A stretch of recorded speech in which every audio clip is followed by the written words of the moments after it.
And you are looking live at Latrobe, Pennsylvania, the Lutheran seminary. I forget which Saint Lutheran seminary in Latrobe where the Steelers practice. Hello, Matt. Mike, great to be with you here from Steelers training camp at St. Vincent's, the campus of the St. Vincent Seminary. The beautiful backdrop behind us here, one of the few destination training camps remaining across the NFL, not just because they go away, but because of the real reputation that Steelers camp has for being extra physical. Today wasn't any different. Driving out, I was a little bit worried, Mike, that, they have their preseason opener the day after tomorrow in Jacksonville, that this would be a walkthrough and you'll hold up the cards and you're doing game plan prep. No. Steelers were in pads today. Very cool. And I'll start right away. I saw you giving some play-by-play of Aaron Rodgers trying to throw some deep passes to Robert Woods, etc. What are your impressions? How does the old man look? Yeah, Aaron Rodgers, it seems like he's already having an impact on the offense, really crisp in like the short passing game down near the goal line. They didn't practice DK Metcalf today. I wanted to get a look at some of the younger wide receivers going into the game, but nobody's benefiting more than Roman Wilson, Scotty Miller, and Brandon Johnson had a really nice practice today. Goal line period. Play of the day. They're running a scramble drill. Rodgers rolls to his right, buys a little time outside the pocket, and Johnson sits down in the back of the end zone to pull down the touchdown catch. But I will say, Mike, and I wrote this in the postcard that's going to be hitting people probably in the next half hour or so once that goes live. It seems like the Steelers are still trying to figure out the vertical passing game.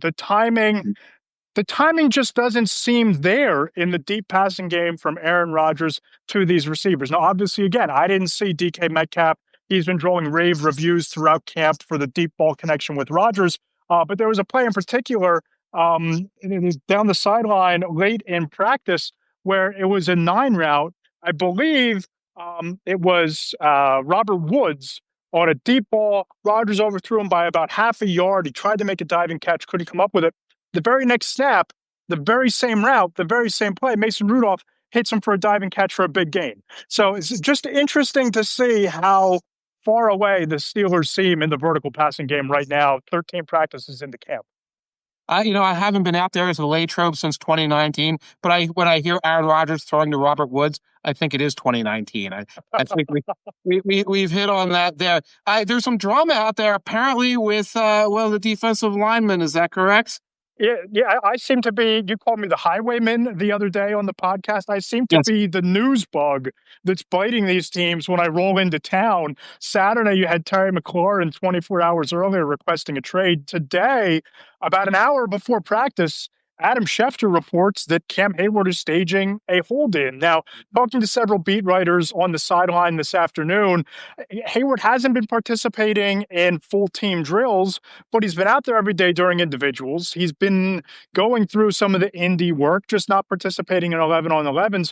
Turns out he's holding in. And I reached out to a couple of agents while I was on the sideline. One of them happens to represent a handful of prominent defensive players around the league. He told me, quote, 36 or not, he still has elite production after 8 sacks last season. He's a Ring of Honor caliber player and a great leader in that locker room. You have to pay him, unquote. So it's interesting. You look at the numbers, and among defensive linemen, Cam Hayward is the 22nd highest paid defensive lineman in the sport. Despite those numbers, despite his standing in the Steelers organization, they just reworked his deal a year ago, 2 years, $30 million, no guaranteed money after this year. So, Mike, it sounds like, I don't know if he's trying to move some guaranteed money into this season or trying to get some long-term security to play for not 1, not 2, but 3 more years. Just interesting to keep an eye on. What's your read on this thing? What do you think the happy medium is for Steelers and Hayward? I think, if I'm thinking in terms of the team, and I always think in terms of the team and stuff like that, it's like, yes, maybe we guarantee you the money this year. You are 36. You're asking us to do a renegotiation after doing a reworking last year. I think the Steelers are thinking in terms of being 1 year early, getting rid of a guy at that age instead of 1 year late. And that's the impasse. It is funny, though, because it sounds like as a 30-something-year-old defensive tackle, when he's not out there during regular 11 on 11s, anyone watching assumes, well, you're not going to play your 30 something defensive tackle 11 on 11s. He needed Schefter to make it clear that this is a hold in, that it's not just, well, the old guy doesn't play, especially in Pittsburgh, because Tomlin will take care of the veterans pretty. He's pretty soft is not the right word. He's pretty generous with time off for the veterans. So I guess this was a clarification situation. You get a better sense of the vibe. Is this going to carry? It seems unlikely this will carry into the season. Yeah, it seems like one of these situations where you think back that, a year ago, Pat Fryermuth signed his deal. I think it was 2 or 3 days before the regular season Mm-hmm. kicked off. They signed him to his extension. And you're right, Tomlin is generous with the days off. We saw with DK Metcalf today. Mm-hmm. It's interesting. Hayward declined to talk to the media, so you don't really have a sense of where his head is at with all of this. But people were the buzz was that if it wasn't for this report, nobody would have known that he was holding in. So Right. it's fascinating there. I will say, Mike, that this is still a physical training camp, Cam Hayward or not. And I went into this practice with the expectation that Jalen Warren was going to be the lead dog in that backfield. Najee Harris signed elsewhere. That's just not the case. Okay. If you're looking for a takeaway from what I saw in practice, I think the biggest one is the running back competition is really heating up because Warren is still getting a handful of the first team reps, but rookie Caleb Johnson really flashing as a receiver out of the backfield. And midway through the practice, there was a running play where he burst through the line of scrimmage and lowered his shoulder and just blew up a safety. Talked to him afterwards for 4 downs on Monday. That's the kind of physicality he hopes to bring to Flash to the coaching staff as he tries to win a roster spot and climb the depth chart. And former Eagle, Kenneth Gainwell, making Okay. plays out here with the second team offense. So it seems like the Steelers have an open competition for running back. It might even become a running back by committee approach once again. I wouldn't doubt that because Warren was always the committee guy. In fact, he was usually the 1B in the committee. Kyle Johnson, that physicality was always visible when he was in college. It was the aptitude in the passing game that I think was a question. The bottom line with that is Gainwell's also pretty good in the passing game. There's one person you have to impress if you want to be out there on third and long. That's Aaron Rodgers, not Arthur Smith.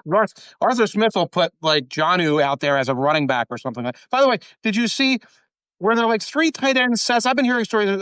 We talked to Jarrett Bailey a lot. 3 and 4 tight end sets. Did you see this crazy stuff with Jonnu and Fryermuth and that big dude from Georgia and the other dude all out there at the same time? Yeah, I didn't take notice of the three tight end sets, but they did work at least two on the field at once. And it's really seemed like throughout the practice, it wasn't just the Pat Fryermuth show, as you might have expected, given that he's the highest paid on the roster. But Rodgers really seemed to be building a connection. Let me try to pull up the roster here with Connor Hayward. They were getting some reps when Aaron Rodgers is on the field. At one point, it seemed like even after a series, pulled him aside and was just chatting with him for 3 or 4 minutes. Young tight end, Connor He's Hayward. his Hayward's brother. Yes. Yeah. So maybe if you pair, 4 year vet. yeah, he's been there a while, and like a lot of times, you thought I would just keep him. I mean, he's a decent ball player, but to keep your number 3 tight end, maybe you're keeping his brother happy. Maybe pay him. Maybe there's your solution. That'll work out well around the Thanksgiving table, kind of like in the Watt household. Yes. And I will say, after practice, I did almost get run over by Darnell Washington, Oh six foot God. seven, 265 pounds. It would have been a low speed fender bender, but I was trying to keep an eye on a player that I wanted to speak to after practice, and almost got shouldered on the walk by. But I can confirm the dude's built like a house. He is the hardest person to miss in the world because he is bigger than even when you describe his measurements and fans are like, well, there's 320-pound guys in the NFL. No, he's somehow bigger. He's just somehow bigger than everybody. But I'm glad you're okay in that respect. So what's coming up? What's coming up for you is a drive home, right? Yeah, drive home.